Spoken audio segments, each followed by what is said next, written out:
5 choses que vous n'apprendrez pas à l'école, et surtout pas en école de commerce. Vous voulez réussir en business, lancer votre boîte, vous avez déjà une boîte que vous voulez passer au niveau supérieur, il y a des choses que les écoles de commerce ne vont pas vous enseigner et qui sont essentielles. Je sais de quoi je parle et je vais justement, pourquoi? Parce que j'ai fait de longues études à l'école de commerce et je vais vous dire ce que j'ai appris sur le terrain et de mes mentors que je n'ai absolument pas appris durant mes 5 années d'études et c'est ultra important. Pour le contexte, j'ai fait donc une école de commerce. D'ailleurs, j'ai dû faire un préétudiant de 30 000 euros. Youpi, je commence la vie active avec une dette de 30 000 euros et je lance ma boîte avec cette dette parce que j'ai payé cette école. Et, et je me rends compte que quand je crée ma boîte, il y a plein de choses que je ne savais pas alors que je pensais les savoir. Et surtout des choses que j'ai apprises parfois à la dure. Et ça, quand je vous dis qu'on l'apprend pas en école, on l'apprend vraiment parfois en se prenant aussi des baffes. Et justement, je peux vous éviter de passer par là et surtout vous aider à prendre un raccourci par rapport à ça. Déjà, je ne suis pas là pour diaboliser l'école et je suis loin d'être celui qui va vous dire l'école c'est nul, ça sert à rien. Si vous voulez faire des études, faites-en. Si vous voulez, voilà, c'est pas. En fait, ça fait pas forcément toute la différence. Le tout, c'est de savoir pourquoi vous le faites et quel est l'objectif que vous avez en faisant des études. Donc déjà, la première chose, c'est pas le but, est-ce qu'il faut faire des études ou pas, c'est vous selon votre parcours, mais ça, que vous fassiez des études ou pas, vous allez devoir l'apprendre sur le terrain et l'appliquer. Aussi, j'ai étudié donc en école de commerce, je suis allé aussi à Berkeley en Californie pour apprendre le business et le marketing. J'ai également pas mal voyagé à l'étranger et je suis allé à beaucoup de formations sur la vente, le marketing et autres depuis plus de, si on compte les études, plus de 15 ans. Et honnêtement, ces choses-là, en fait, j'aurais tellement aimé qu'on le dise au début que je vais vous les dire. La première, c'est un réflexe qu'on a beaucoup. C'est que, en fait, notamment, et je crois que c'est un gros problème qu'on a particulièrement en France, c'est qu'on apprend en fait à raisonner à l'envers. C'est-à-dire que l'école nous donne une instruction, pas forcément une éducation, mais une instruction. Ça veut dire qu'on va vous apprendre très souvent, il faut faire un business plan, il faut trouver la bonne structure juridique, il faut faire ceci, cela, et on fait les choses dans l'ordre. Comme dans la vie de tous les jours, si vous voulez faire une démarche administrative, vous allez devoir faire les documents, etc. pour la démarche. Or, quand on lance un business, on doit penser à l'envers. On n'a aucune... En fait, le truc, c'est qu'on a un problème qui n'est pas dans beaucoup de domaines de la vie, qui est l'incertitude et qui est la prise de risque. À l'école, et souvent dans les écoles, dans l'instruction plus que l'éducation, on nous dit voici ce qu'il faut faire pour avoir ça, ou il faut apprendre ça et faire comme ça. Sauf que dans le business, il faut se dire où je veux aller et comment je peux définir, sans savoir avec ce que j'ai, le chemin, le meilleur chemin pour y arriver. Vous vous rendez compte, ça veut dire que là, vous n'avez aucune info et vous devez deviner presque ce que vous devez faire. Bien entendu, on peut l'apprendre, etc. Mais on doit raisonner en mode trouver une solution à un problème alors qu'on n'est même pas au clair parfois sur le réel problème. Et ça nous amène à un point clé qui est savoir se poser les bonnes questions. Parce que l'école nous enseigne les bonnes réponses, mais pas les bonnes questions. C'est-à-dire qu'on vous dit, bon ok, voici les questions à se poser, voici comment faire la démonstration, etc. Mais on ne vous donne pas forcément la logique derrière les bonnes questions. Et pourquoi il y a beaucoup de coachs? Pourquoi c'est important d'ailleurs de se faire coacher, de se faire mentorer, de se faire accompagner? Parce qu'en fait, c'est là qu'on va vous poser les meilleures questions. C'est là qu'on va vous aider à justement définir comment penser. C'est vraiment une question de mindset. C'est savoir se poser les bonnes questions et savoir aussi, par exemple, quand vous allez à un événement, quand vous avez des mentors et des personnes comme ça, savoir leur poser les bonnes questions parce que c'est ça qui va vous aider justement à aller beaucoup plus vite et à aller droit au but. Et d'ailleurs, c'est le rôle de beaucoup d'accompagnateurs, c'est de vous amener à vous poser les bonnes questions. Et ça, je trouve que c'est dommage qu'on n'apprenne pas assez à se poser les bonnes questions. Et c'est pas pour être méchant, mais c'est une réalité. Trop de fois pendant mes études, il y a des gens, parfois ils posaient des questions, mais je me dis, mais pourquoi ils posent cette question? J'ai pas trop compris. Parce que justement, quand je me formais à côté, je lançais ma boîte, je me posais tellement de questions qui étaient différentes et sous un angle différent. L'exemple typique, la question, ça va être, et ça c'était souvent en école de commerce, du coup, par rapport à mon business plan, est-ce que je dois mettre tel ou tel chiffre? Ou alors, je vais prendre un exemple encore plus concret, le marketing. Du coup, la question qui revenait souvent, c'est mon étude de marché, le SWOT, qu'est-ce que je dois mettre dans mon SWOT? Qu'est-ce que je dois mettre dans la case, telle case, telle case, telle case? Et puis quand tu lances ton business, tu te rends compte que tu as beau faire tous les SWOT du monde, toutes les études de marché du monde, et il y a des business où c'est intéressant de le faire, mais la seule réalité, c'est qu'il y a un moment, ben en fait, c'est le marché qui va te répondre et qui va te dire oui, ton produit il est bon, non, il est pas bon parce que les gens vont acheter ou pas. Et tu te rends compte que dans l'exécution, bien souvent, en fait, tu dois faire les choses avant, créer le produit avant, faire tout ce qu'il y a en amont sans réponse, juste pour avoir les réponses.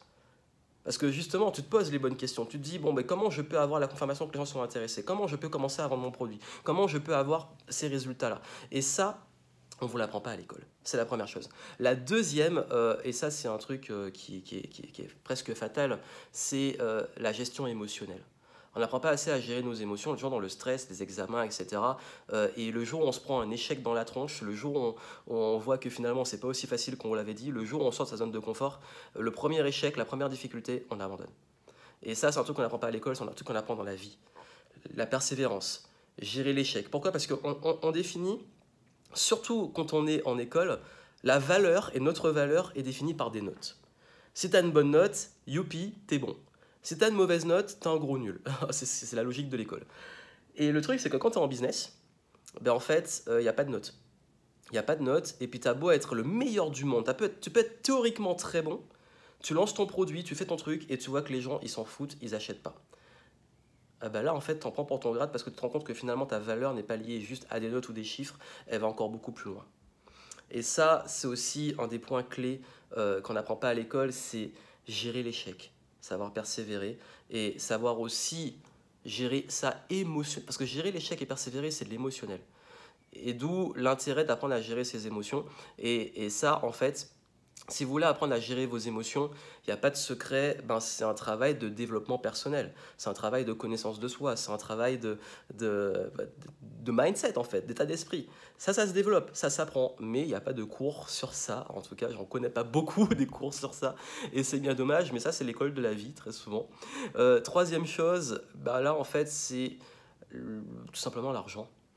L'école, on apprend à gagner de l'argent comment? Ben, en faisant un job, en échangeant du temps contre de l'argent. Et ben voilà.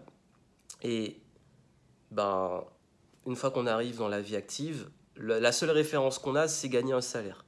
Avoir un salaire et gérer ce salaire-là, payer des impôts, aller au boulot, etc.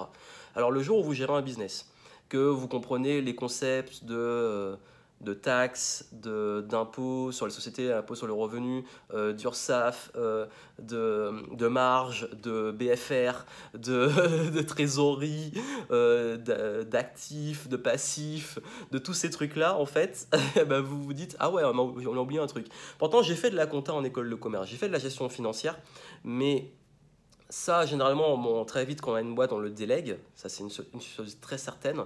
Et puis surtout, bah, en fait, on se rend compte que bah, ceux qui maîtrisent pas ça, ils se plantent en business. Pourquoi? Parce que, en fait, si je prends l'exemple très simple, c'est ceux qui se lancent et qui veulent gagner de l'argent, mais qui ne comprennent pas le concept de rentabilité, de bénéfice, de marge, de hors taxe, enfin TTC hors taxe, et ils ont du mal à gérer tout ça. Alors que c'est des petites choses à ajuster, et du coup, bah, en fait, comme ils ne comprennent pas l'argent, ils savent pas, bah, ils n'arrivent pas à anticiper les impôts, ils n'arrivent pas à anticiper que s'ils se payent un salaire, il va falloir reverser de l'URSSAF, etc. Donc là, je parle pour la France.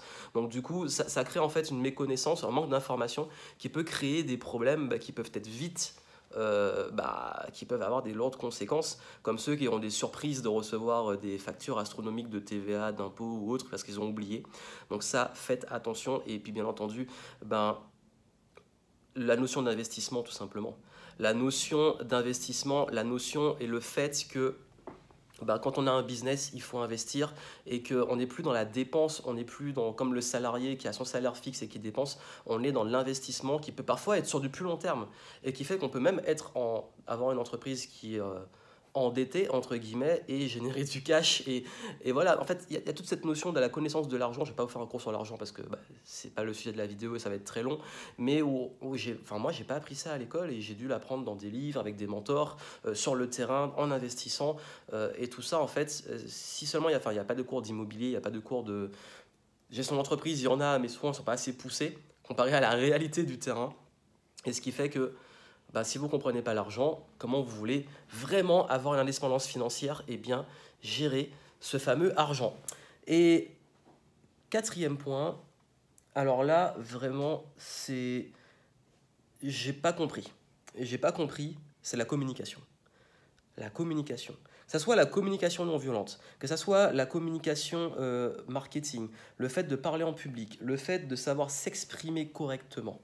On a des cours de prise de parole, on apprend un petit peu les choses, et tant mieux, j'ai eu des très bons profs sur ça, mais on n'apprend pas l'aspect conférence, on n'apprend pas à se tenir, à faire des PowerPoints qui soient digestes, des keynotes qui soient digestes, et ça, je crois qu'ils le font de plus en plus. La communication commençait vraiment à se démocratiser ces dernières années, et tant mieux.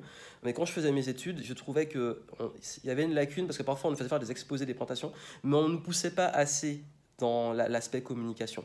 Donc je pense qu'il est ultra important de toujours comprendre que la communication, vous devez faire un travail complémentaire dessus, tellement c'est important dans le business, tellement c'est important dans votre carrière, de savoir communiquer, de savoir se vendre. J'ai eu des cours de vente, mais on apprend quoi? On apprend le AIDA, on apprend tous ces trucs-là en fait.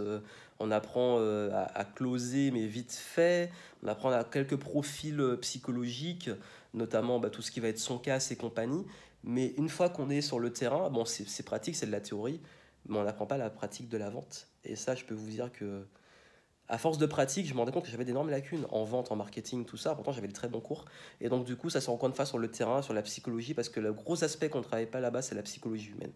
La communication, souvent dans les cours, on n'a pas un cours vraiment de psychologie, comprendre comment le cerveau fonctionne, qu'est-ce qui va faire les leviers d'action, d'influence, d'achat, etc. Et pourtant, c'est des points cruciaux, notamment le management, comment manager des troupes, etc. Et ça, encore une fois, le terrain.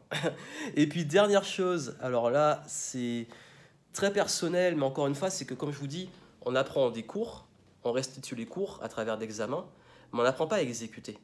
On n'apprend pas forcément à s'organiser. On n'apprend pas à gagner la guerre de l'exécution.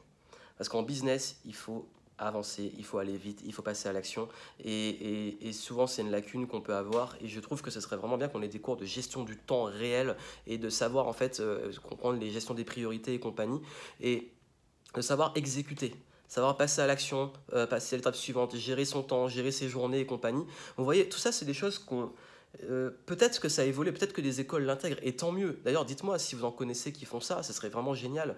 Mais en fait, ça, c'est un truc que moi, j'ai pas appris sur le terrain de l'école, en tout cas, que j'ai appris sur le terrain du business. Et c'est des choses que même aujourd'hui, je pense que si vous voulez vraiment les développer, alors que c'est des piliers ultra essentiels, il va falloir vous former à côté. Même si vous faites des études, même si vous en faites ou n'en faites pas, formez-vous à côté sur ces points-là parce que ce sont les points qui vont faire vraiment, vraiment, vraiment la différence. L'art de se poser les bonnes questions, l'art de réussir à toujours persévérer, gérer l'échec, gérer les émotions, bien gérer son argent, comprendre l'argent. Savoir communiquer, savoir s'organiser, savoir également tout ce qui va être l'aspect, on va dire, gestion des problèmes et compagnie, enfin tout ce que je vous ai dit. Parce qu'en fait, si vous ne maîtrisez pas ça, vous risquez de tourner en rond pendant très longtemps.